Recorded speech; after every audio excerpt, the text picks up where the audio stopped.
Namaskar. Welcome to this session. We are considering the fascinating Sutra of Jatyantaranam. So, the fourth chapter is commencing with this kind of Siddhi, which did not get mentioned in the third chapter. So, that is a point to be taken note of. And in the process of discussing this sutra, we also became familiar with three concepts: Yonyantaranam, Janmantaranam, and Jatyantaranam. So, Janmantaranam or Yonyantaranam is a concept of karma siddhanta.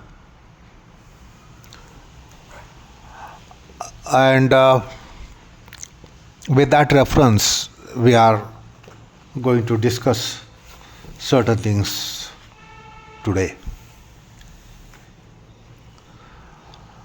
When a person is born as human being, or life is in the form of human being, naturally the human being is supposed to have manava vasana. Like a life in dog form would have shwana vasana. A life in the form of cat would have marjara vasana. So the basic vasana corresponds to life form.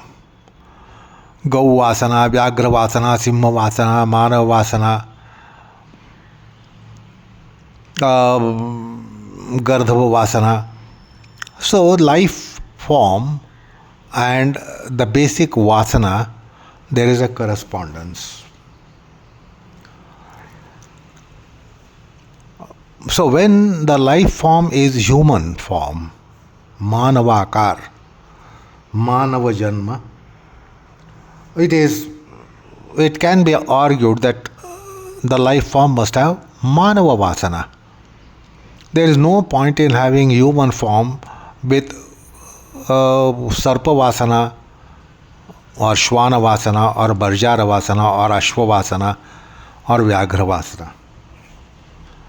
So, human form will have manavi vasana, and therefore human form will do manavi karmas.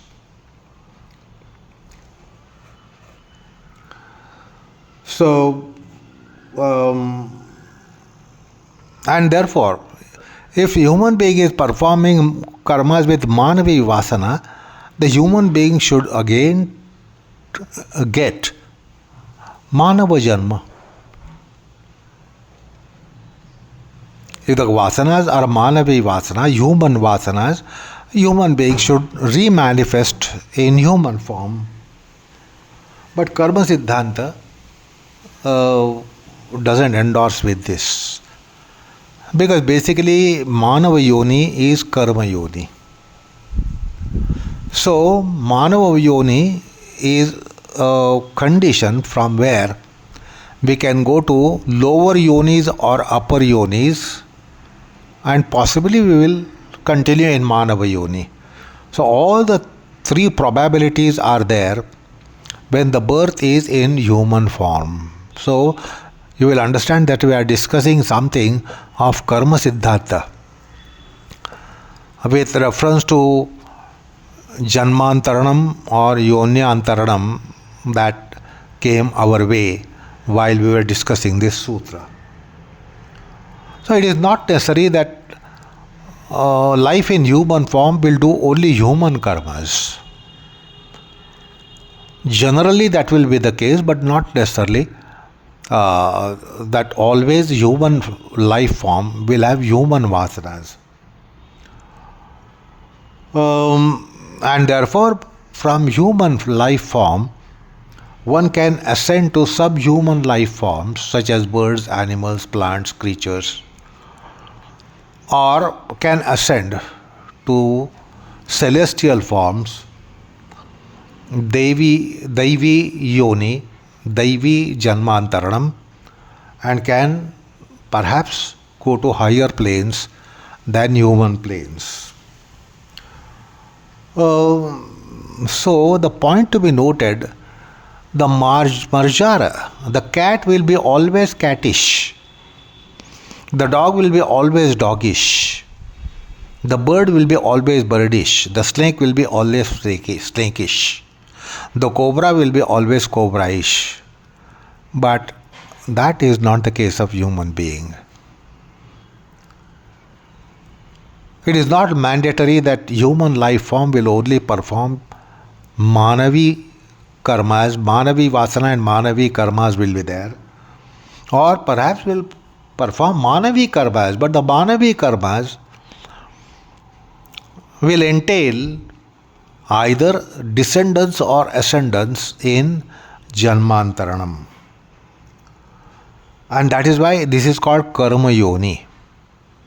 With regards to other yonis, interesting to be noted is that other yonis are Bhoga yonis. So human beings in human form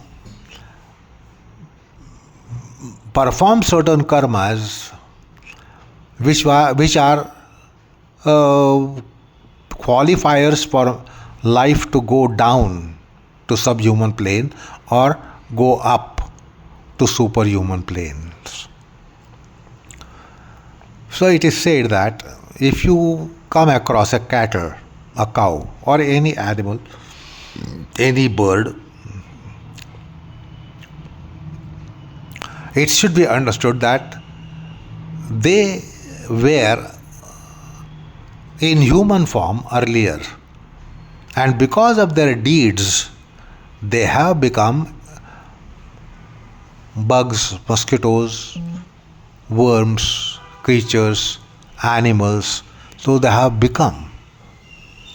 So any life form that you see around you which is subhuman life form, in the form of cattle, reptile, wild animals, insects, worms, birds, trees, they were in their earlier manifestations were human beings, and the karmas have brought down to that plane. So the dog that is around you was a human being in earlier manifestation, rather previous manifestation. And because of karma phala, karma vipaka, it has become a dog now. The cow which is around you, the cow was in human form earlier, and because of the karmas, it has become a cow, or it has become a tiger, or it has become a snake and cobra and bird and tree. And then it will return back to human form after the karma bhoga, karma phala, vipaka. So it's a tenure for particular duration, lifespan. It will be that subhuman life form, and then it is capable and qualified to go back to human form, because it is only a karma vipaka. It's a sentence.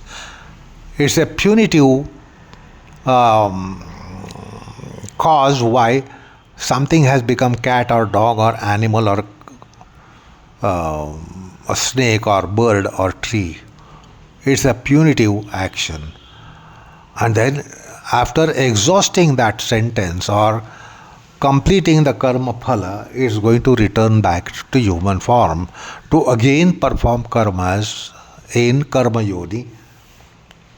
So that is also a thing that we need to take into consideration while what we are discussing today here.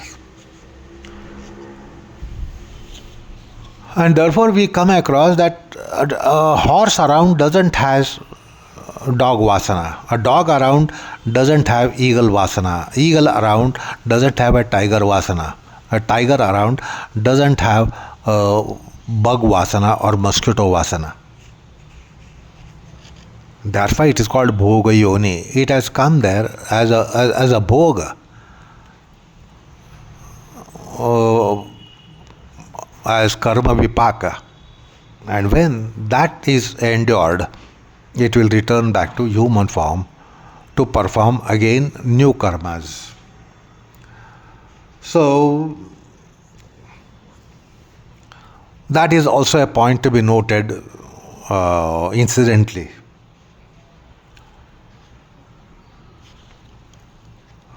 Now, we have a class called Shwana Vasana, Marjar Vasana, Sarpa Vasana.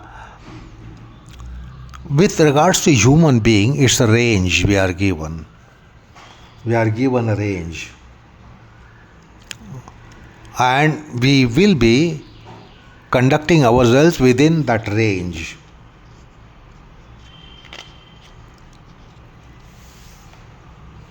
That is why, for millennia after millennia, the birds have been birds.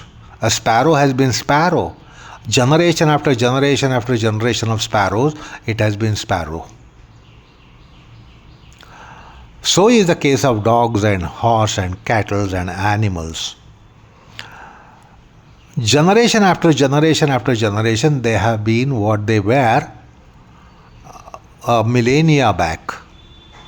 A millennium back or millennia back. They are going to continue to be like that for another millennium or millennia. So what the birds were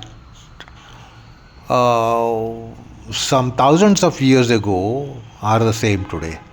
What the horse and cattle and cow and animal, the tiger and lion were in previous generations, thousands of years back, are the same today. That is not the case of human being. Human being changes from generation to generation. Human being was not what human being was 1,000 years ago, 5,000 years ago, 10,000 years ago, 100,000 years ago, a million years ago. It has been changing. It is not the same. So history tells us about this. But the history of lion, it has been the lion for even in the last eon. The horse has been horse in last eon and it has been the same. So this is another point to be noted. And so billions of years might elapse, but the horses will be horses, eagles will be eagles, sparrows will be sparrows, lions will be lions, tigers will be tigers, cobras will be cobras, snakes will be snakes. But with reference to human beings, generation to generation, we see the change.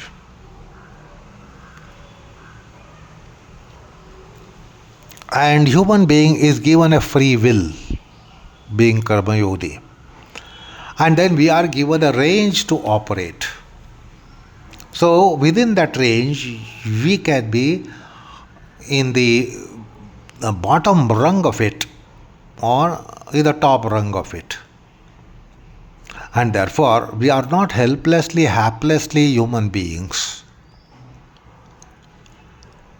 We are given a range to operate. And therefore, we can be on the upper rungs to do superior karmas or lower rungs to perform inferior karmas.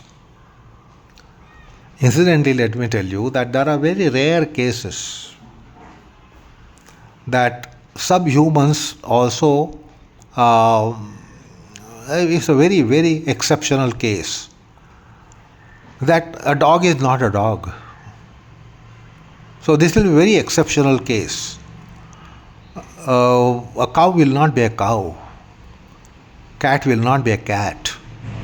But these are very exceptional cases that a life takes a birth in the form of dog, but will be quite sober than usually a dog is.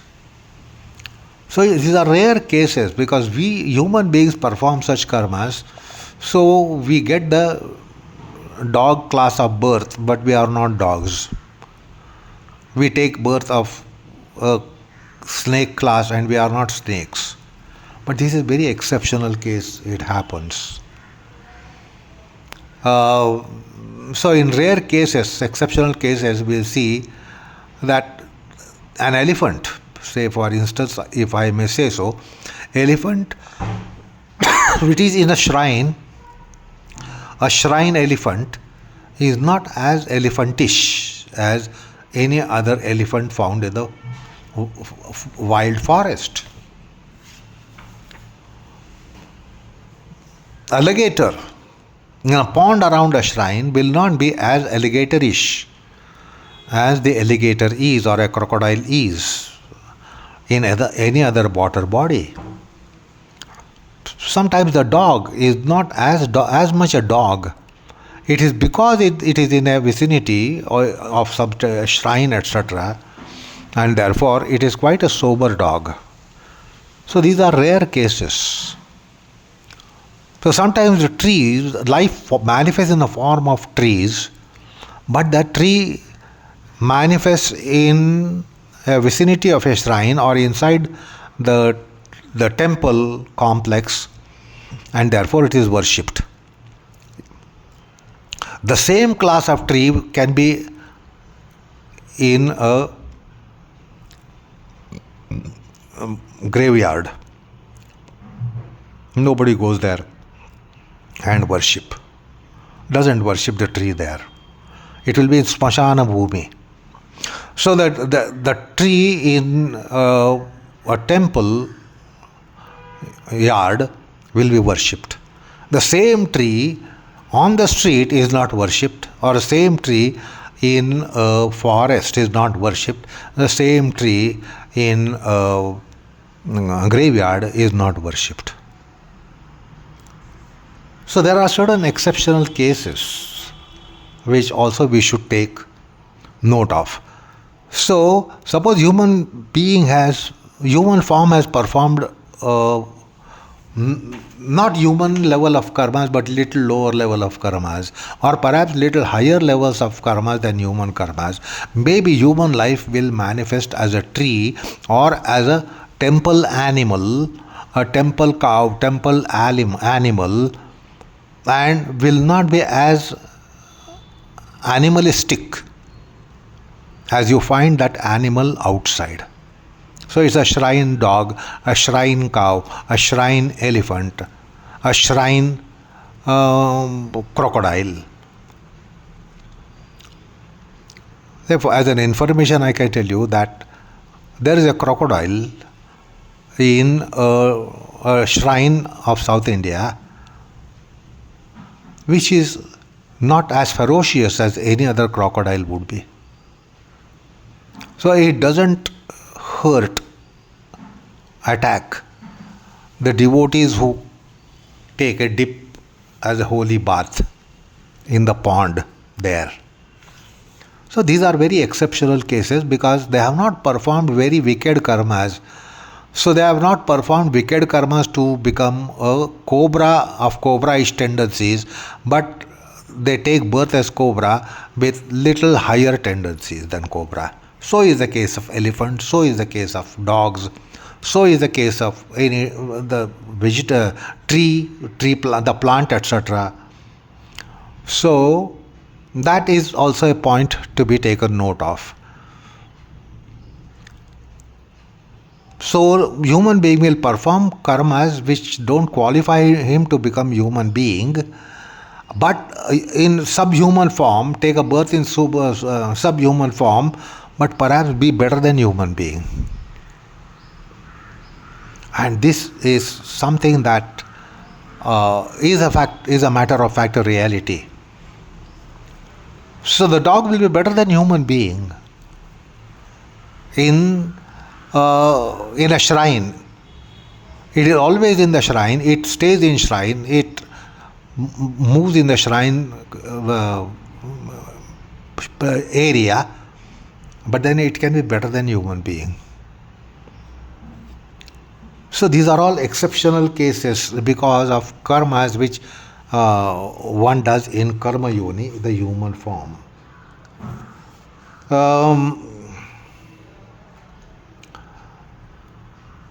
so let me tell you that human being can be having a range, and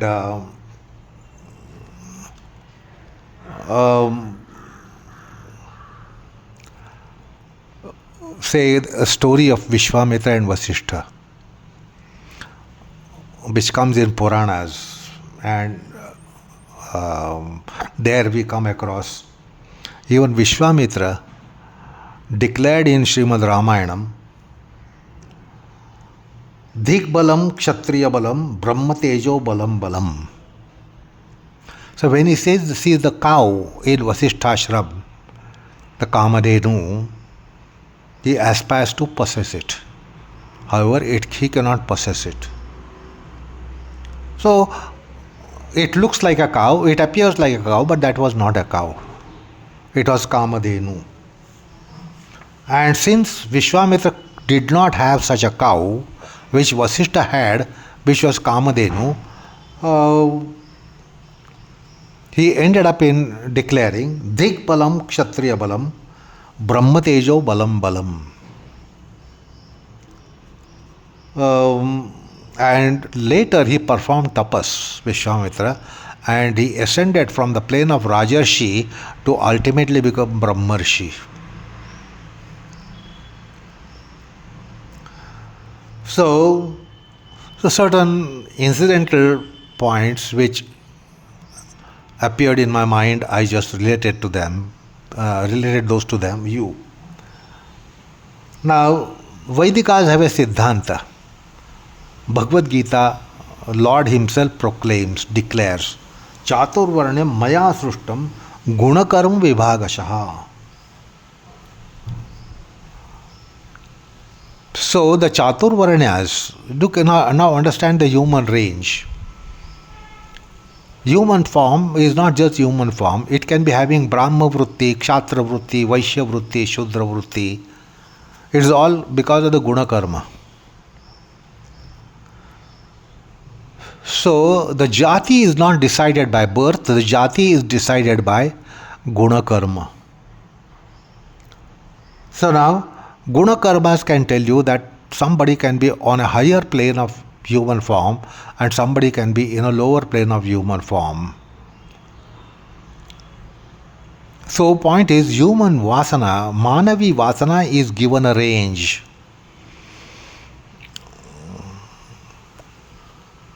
You cannot equate, like all dogs can be equate. The dogs are dogs. It doesn't mean that human beings are human beings necessarily, because they are given a range.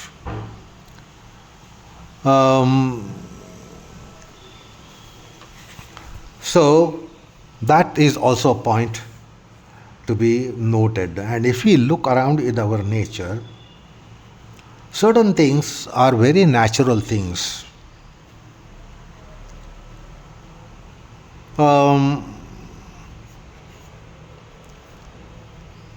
A creature called Kumbharina Mashi, it creates its own house out of mud, and then it keeps the ali, it delivers there,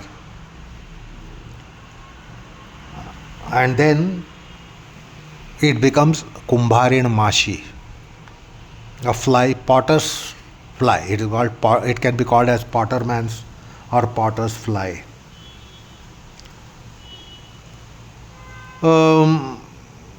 Or there is also a beautiful illustration of a centipede, the Suravanta.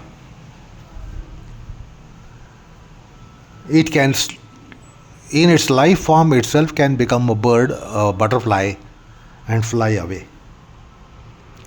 The silkworm. So it can also become butterfly. So there is a marvelous nature around us which we don't look at. But ancient wisdom has brought to our notice these things. The aquatic fish form. The fish will be in different stages of life, in different states. So there is something which is marvelous to observe in the nature as far as the life is concerned. Life forms are concerned. So, with reference to this, let me introduce you to another concept called dharmantaranam. So we saw jatyantaranam, janmantaranam, yonyantaranam, so also dharmantaranam. Like a suravanta, the rugworm becoming a butterfly. So the jatyantar is also seen as a natural phenomenon. Silkworm becoming a butterfly. So jatyantaranam is also possible in the nature around us.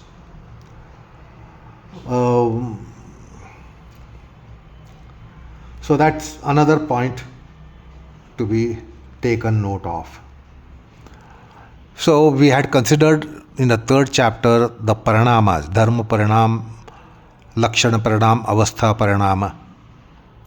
So such paranamas are also to be cited in the nature around us. We don't observe nature so keenly and so closely. Anyway, even form also has avasthantaranam. As you should recall, we had discussed this earlier, that there is infanthood. It's not only that it grows in size as it grows in age, but there are change in characteristics of life. The infant itself will become child. The child itself will become teenager. Teenager itself will become a youth, a young person. And then that itself will become adult. So, even the state of life changes in human form, which also should be taken cognizance of in what we are discussing here today. So a baby after 10 years, there is sityantaranam, dharmantaranam, lakshanantaranam. So when you have seen someone 15 years back, which was a infant, now after 15 years, we can see that there is dharma paranam, lakshana paranam, or such kinds. Now all these changes don't become overnight. Like we have stages in life, all those things don't happen in as an overnight change. There's a gradual change, paranamantaranam, taking place. So point is, I want you to take cognizance of certain concepts and ideas and ponder over. Like jatyantaranam is being considered in the sutra. Jatyantaranam, janmantaranam, yonyantaranam, avasthantaranam, paranamantaranam, dharma paranamantaranam, lakshana paranamantaranam, avastha paranamantaranam. So these transformations are also subject matter of the sutra. If not at a very beginner's plane of pursuit of the Shastra, but at a later stage. So 15 years back you saw someone as a baby, and now after 15 years you don't see that as a baby again, or a big baby or a large baby.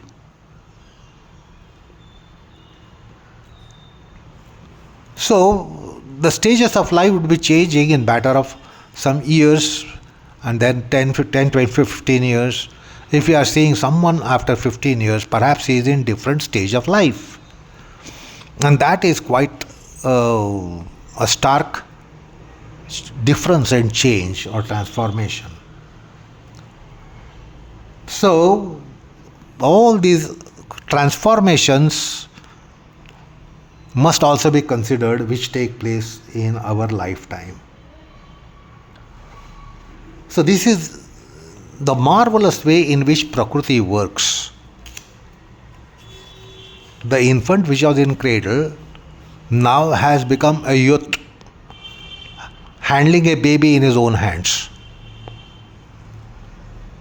Or one who was in the cradle is now has become an adult and super senior citizen, leaning on a stick and walking around.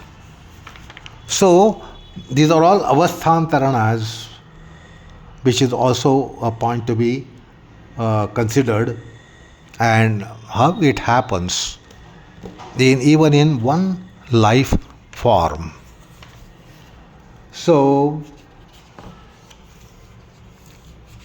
little bit of karma siddhanta also had to be touched, which we did, because we saw that in Jatyantaranam, Nandishwara, a human mortal, became a celestial immortal, or Nahusha, from immortality of the heavens, reeled down to infernal planes as snake. Now, with that reference, I told you that there is the purpose and reason behind it, rather, is that Prakriti Apurat, which is in the Sutra itself. So there is abundant supply of Prakriti, never ever dearth, never ever shortfall, never ever improbability. The Prakriti is omnipotent, as the metaphysics declares, and all those changes take place because of that omnipotency inherently there in Prakriti, because after all Prakriti is a creative cause. Now, how does it happen? If there is abundance of supply, why is it that it doesn't happen and sometimes it happens? It's also a matter to be considered. Also, Prakriti is omnipotent metaphysically, not that anything and everything can happen anything and every time. Many times we want the things to happen, it doesn't happen. We don't want the things to happen and they happen. So what is this? Is there any arrangement for Prakriti to be making its supplies? Although it has abundance of everything, why many things are not happening and why many things are happening? So that is the topic of the sutra that is going to come. So that is the next sutra. And just let me give little enunciation to it before we close the session today. He brings the analogy of a farmer who works in a field. He, in his farming, builds bunds, and the ground is in different levels, and he builds bunds and then supplies water to a bund. Now, when he wants to release the water from that bund to go to next part of the field, he just breaks the bund and water flows. So it is nature of water to flow, but the water doesn't flow because he has built bunds, and therefore the water is static, particularly in a field of paddy. The water has to stay there for some time because paddy requires a lot of water. And then when he wants water to mobilize, which is its nature to flow, it has been obstructed because he has built bunds. So he breaks the bunds and allows the water to flow to next kind of the piece of field which is adjacent to it. And then again there is a bund. So water stays there, stops there, and does the watering to that particular part of the field. So that is how he explains that anything and everything cannot become because there are obstructions. You might think that you should become celestial, you should become godly, so that you have superhuman power and celestial powers. But it doesn't happen like that, because there are obstructions for you to be in human form. And then that obstruction doesn't allow you to go to celestial form, which in case of Nandishwara it did happen. His tapasya broke the bund, and the abundant supply of the Prakriti can be had, and he took the form of Nandishwara, immortal embodiment, celestial embodiment. So there are obstructions because of which we don't evolve, and when the obstructions are broken, we evolve. So that is how he is going to explain that in the sutra to come.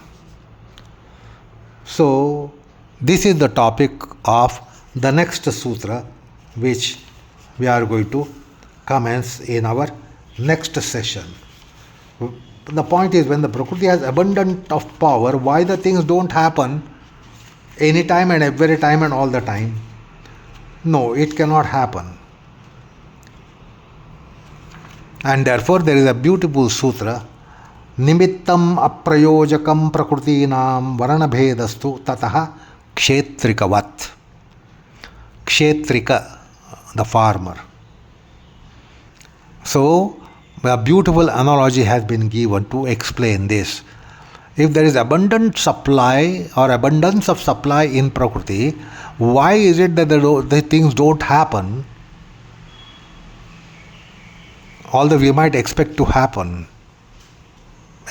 to happen, it is because there are obstructions, there are bunds.